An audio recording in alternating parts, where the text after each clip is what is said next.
Gledate Gorenjska poročila na GID TV. Osnovnošolci 8. in 9. razreda so pred pomembno odločitvijo v svojem življenju. Še slaba 2 meseca imajo pred sabo, da se odločijo, kam jih bo pot ponesla po koncu osnovne šole.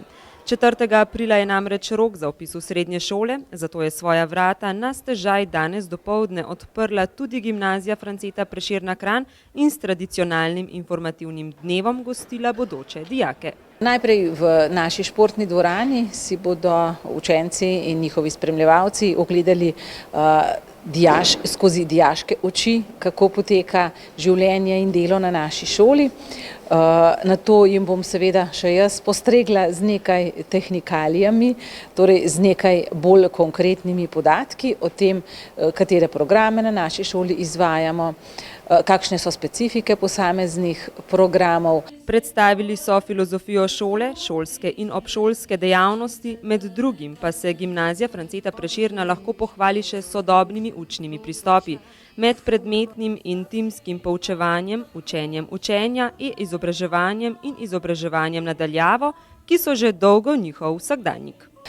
Upam, da bodo učenci razmislili o tem, kaj si v življenju želijo, da se ne bodo ustrašili gimnazijskega programa, ki predstavlja predvsem trden temelj za poklice prihodnosti, o katerih danes sploh še nič ne vemo, katerih danes sploh še ne poznamo, in je torej malce več učenja in malce več dela v teh srednješolskih letih tista dediščina, na katero bodo lahko v življenju kadarkoli naložili vsa dodatna znanja za poklice, ki jih bodo v svojem življenju morali še zamenjati, verjetno kar nekajkrat.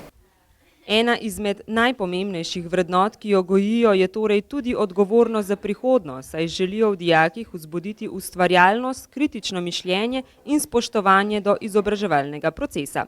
Kaj pa so kriteriji osnovnošolcev, po katerih bodo izbrali svojo bodočo srednjo šolo? S kakšnim namenom si danes prišel na Prešernovo gimnazijo?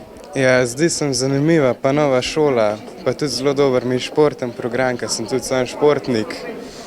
Ja, pa tudi gimnazija se lepo tudi sliša, ne. Po katerih kriterijih boš zbirala bodočo srednjo šolo? Kjer mi je bolj všeč, kjer je bolj meni ugaja, pa kjer ima dobre učne načrte. S kakšnim namenom si danes prišel na Prešernovo gimnazijo? Zato, ker bom tle se vključil v državni nordijski panožni center in bom tudi treniral tle v krajinu in sem prišel malo pogledati na to gimnazijo. Kakšni so še tisti kriteriji, po katerih boš zbiral bodočo srednjo šolo?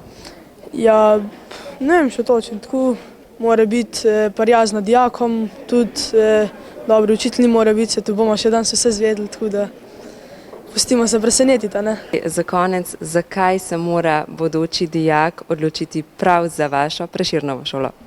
Ja, že sama beseda pove, Prešerno. Veliko nam pomenijo nasmejani obrazi naših dijakov, veliko nam pomeni to, da se zavedajo, da je za življenje, za uspeh v življenju potrebna tudi iskrica v očeh, nekaj strasti, in to jih poskušamo, na to jih poskušamo navdihniti že zdaj, že prej, torej da se ne učijo samo za ocene, da se učijo za življenje. Danes znani voditelji, umetniki, pevci, podjetniki, predvsem pa športniki so obiskovali prav gimnazijo Franceta Prešerna in svoje znanje pridobivali v šolskih klopeh danes sodobno opremljene gimnazije. In verjamemo, da ji bodo tudi prihodnje generacije povrnile vloženi trud in jim s svojim imenom in znanjem dale velik pečat.